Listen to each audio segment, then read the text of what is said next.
प्रिय विद्यार्थियों, संस्कृत की इस कक्षा में आपका स्वागत है। पिछली कक्षाओं में हमने वर्णों के बारे में और शब्दों के बारे में अध्ययन किया। आज हम धातुः, लकारः, पुरुषः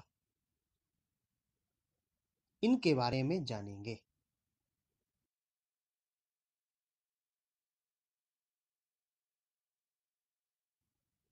धातुः क्रियापदस्य मूलम धातुः भवति, अर्थात क्रिया का जो मूल होता है वह धातु होता है। क्रिया जैसे पढ़ता है, पठति, लिखता है, लिखति, जाता है, गच्छति, ये सब क्रियाएं होती हैं। संस्कृत में इन क्रियाओं का जो मूल होता है उसे धातु कहते हैं। जैसे पठति, इस क्रिया का मूल पठ धातु है। लिखति, इस क्रिया का मूल लिख धातु है। इसी प्रकार संसार में जितनी भी क्रियाएं होती हैं उन सब का जो मूल होता है वह धातु है। पढ़ना, लिखना, जाना, हंसना, खाना, चलना, खेलना, करना, ये सब क्रियाएं हैं। जिस प्रकार चित्र के माध्यम से यहाँ पर हम देख रहे हैं, पढ़ता है, ये क्रिया है। संस्कृत में पठति और इसकी मूल धातु है पठ। लिखता है, लिखति, मूल है लिख। जाता है, गच्छति, मूल धातु है गम। गम को किसी किसी लकार में गच्छ आदेश हो जाता है। हंसता है, हसति, मूल धातु है हस। खाता है, खादति, मूल धातु है खाद। चलता है, चलति, मूल धातु है चल। खेलता है, खेलति, मूल धातु है खेल। करता है, करोति, मूल धातु है क्रि। विद्यार्थियों, संस्कृत साहित्य में अनेक प्रकार की क्रियाओं के संबंध में अनेक प्रकार की धातुओं का प्रयोग होता है। सामान्य रूप से व्यवहार में हम जिन धातुओं का प्रयोग करते हैं उनमें से कुछ धातुओं के बारे में और उनके अर्थ के बारे में हम यहाँ जानेंगे। धातु पठ, जिसका अर्थ है पढ़ना, ये पढ़ने के अर्थ में आती है। धातु है पिब, इसका अर्थ है पीना, ये पीने के अर्थ में आती है। धातु है दृश्य, जिसको पश्य आदेश हो जाता है और इसका अर्थ है देखना। धातु है क्रि, इसका अर्थ है करना, ये कार्य करने के अर्थ में आती है। धातु है नृत्य, इसका अर्थ है नाचना, नाचने के अर्थ में नृत्य धातु का प्रयोग होता है। धातु है भू, जिसको भव आदेश हो जाता है और ये होने के अर्थ में आती है। धातु है अस, अस धातु भी होने के अर्थ में आती है। उसके बाद है धातु नम, नम का अर्थ है नमस्कार करना, नमन करना। धातु है गम, गम धातु जाने के लिए प्रयुक्त होती है। धातु है लिख, लिख धातु लिखने के अर्थ में आती है। धातु है धाव, ये दौड़ने के अर्थ में आती है। खेल, खेल धातु खेलने के अर्थ में आती है। वध, वध का अर्थ है बोलना। हस, हंसना। पच, पकाना। वस, रहना। क्रीड, खेलना। नि, जिसको नया आदेश हो जाता है ले जाना, ले जाने के अर्थ में नी धातु। क्रि, करना। पच, पकाना। क्रंद, रोना। इच, इच्छा करना, अर्च पूजा करना, बंट बांटना। ये हमारे व्यवहार की कुछ धातुएं हैं जिन धातुओं के अर्थ हमने यहाँ जाने और इन्हीं धातु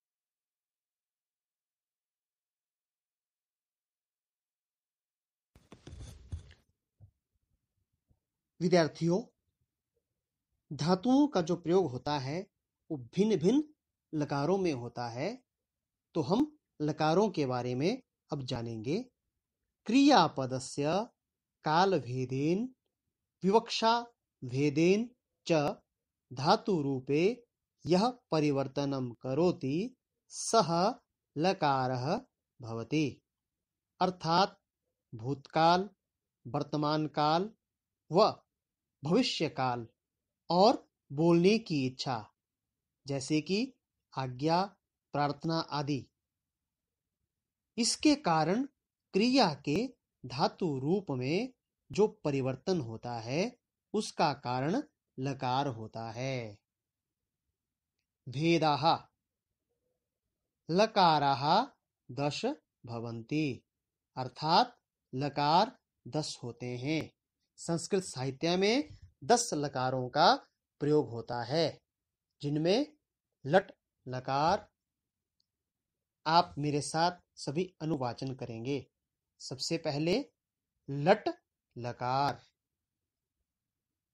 दूसरा लंग लकार, तीसरा लिट लकार, चौथा लिंग लकार, पांचवा लुट लकार, छठा लुंग लकार, सातवां लरिट लकार, आठवां लरिंग लकार,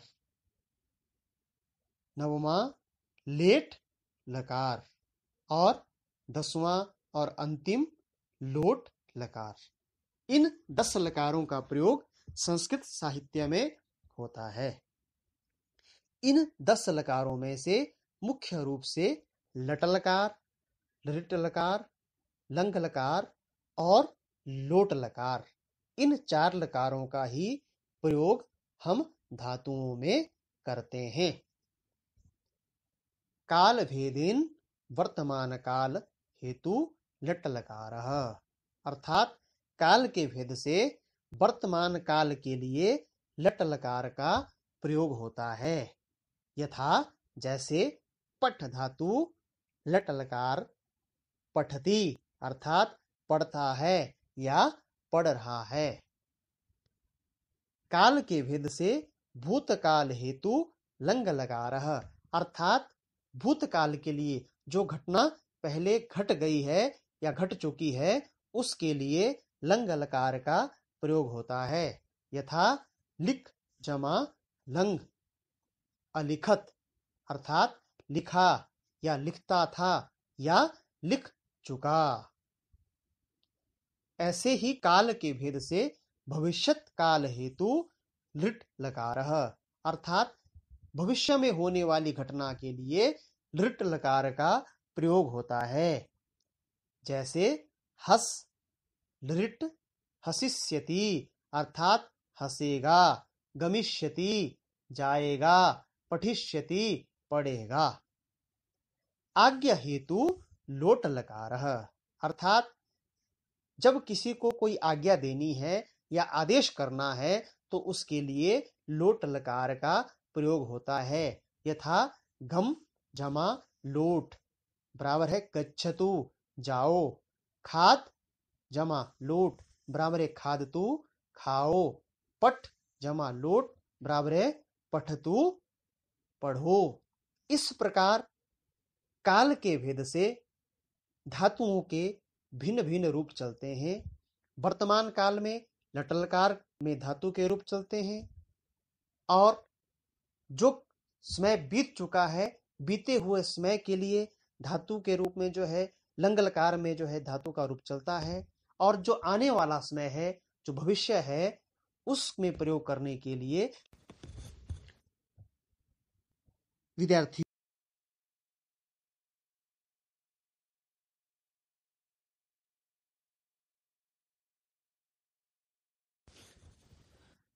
प्रिय विद्यार्थियों, हम लकारों के बारे में पढ़ रहे हैं। तो इन लकारों का प्रयोग संस्कृत साहित्य में उपलब्ध 3 पुरुषों में होता है और तीनों वचनों में होता है। अब हम इन पुरुषों के बारे में जानेंगे। पुरुषः।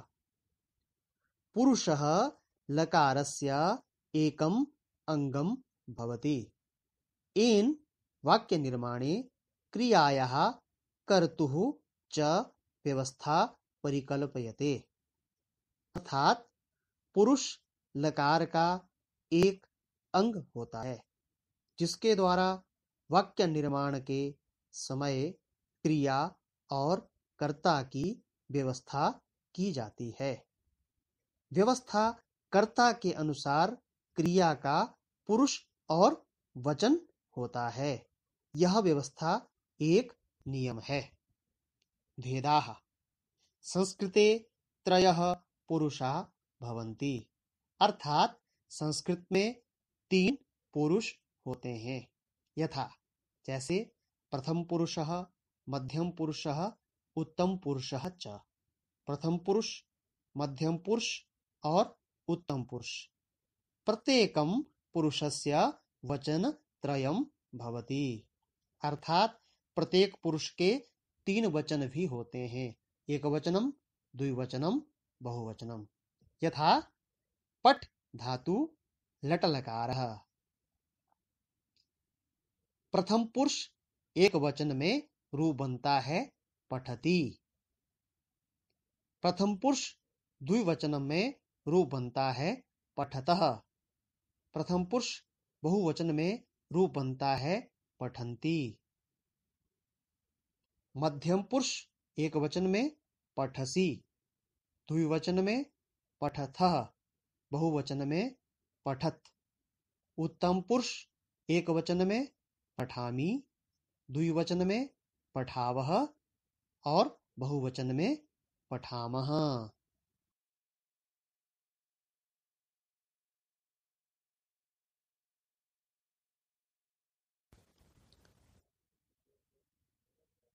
संस्कृत में 3 पुरुष हमने अभी जाने। प्रथम पुरुष, मध्यम पुरुष, उत्तम पुरुष। और इन्हीं तीनों पुरुषों के 3 वचन होते हैं, एक वचन, द्विवचन और बहुवचन। कहने का तात्पर्य है कि एक धातु के एक लकार में तीनों वचनों में, तीनों पुरुषों में 9 रूप बनते हैं। अब हम जिन 4 लकारों का विशेष रूप से हम प्रयोग करते हैं, उन लकारों में धातुओं के रूप कैसे बनेंगे उनका अभ्यास करेंगे। सबसे पहले लट लकार, जिसका प्रयोग हम वर्तमान समय में चल रही क्रिया के लिए करते हैं, उसका अभ्यास करेंगे। पहले मैं वाचन करूंगा, उसके पश्चात साथ में आप अनुवाचन करेंगे। धातु है चल, चलना अर्थ में। लट लकार। प्रथम पुरुष चलती, चलतः, चलन्ति। मध्यम पुरुष चलसि, चलथ, चलत। उत्तम पुरुष चलामि, चलावः, चलामः। धातु है खाद, खाने के अर्थ में इसका प्रयोग होता है। तो लिट लकार में इसके रूप कैसे चलेंगे? प्रथम पुरुष खादिष्यति, खादिष्यतः, खादिष्यन्ति। मध्यम पुरुष खादिष्यसि, खादिष्यथ, खादिष्यत। उत्तम पुरुष खादिष्यामि, खादिष्यावः, खादिष्यामः। आगे धातु है वद, ये बोलने के अर्थ में आती है। और लंग लकार अर्थात जो क्रिया हो चुकी है उसमें इसका प्रयोग कैसे होता है? प्रथम पुरुष एक वचन में अवदत, द्विवचन में अवदताम, बहुवचन में अवदन। मध्यम पुरुष अवदः, द्विवचन में अवदतम, बहुवचन में अवदत, उत्तम पुरुष एक वचन में अवदम, अवदाव, अवदाम। इसी प्रकार धातु है खेल, जो खेलना अर्थ में आती है, और लोट लकार में इसका रूप जो है वो कैसे चलते हैं ये हम जानेंगे। खेल, प्रथम पुरुष खेलतु, खेलताम, खेलंतु। मध्यम पुरुष खेल, खेलतम, खेलत। उत्तम पुरुष खेलानी, खेलाव, खेलाम।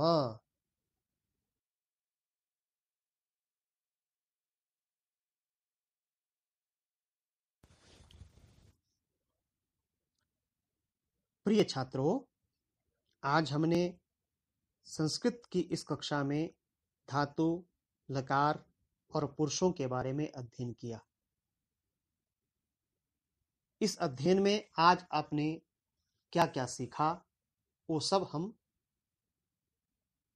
गृह कार्य के माध्यम से उसका मूल्यांकन करेंगे।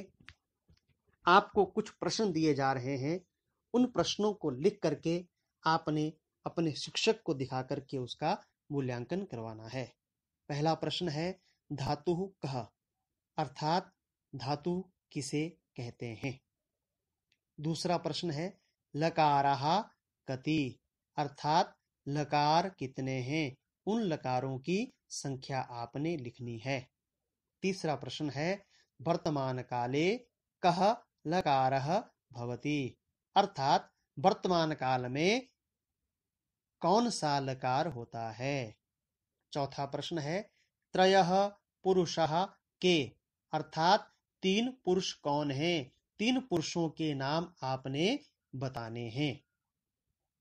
चौथा प्रश्न है निर्देशानुसारम धातु रूपाणी लिखत, अर्थात जो धातु नीचे दी गई है उसके सामने जो लकार लिखा गया है उस लकार में उस धातु के तीनों पुरुषों में और तीनों वचनों में रूप लिखने हैं।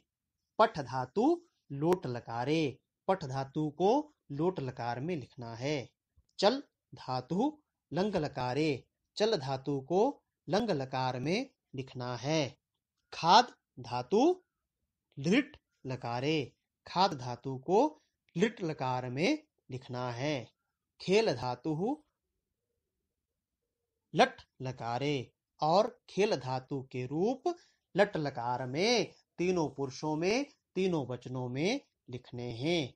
इस प्रकार आपके लिए यह गृह कार्य है, इसके माध्यम से आप सभी अपना मूल्यांकन करेंगे। आज के लिए बस इतना ही। आप सभी का बहुत बहुत साधुवाद।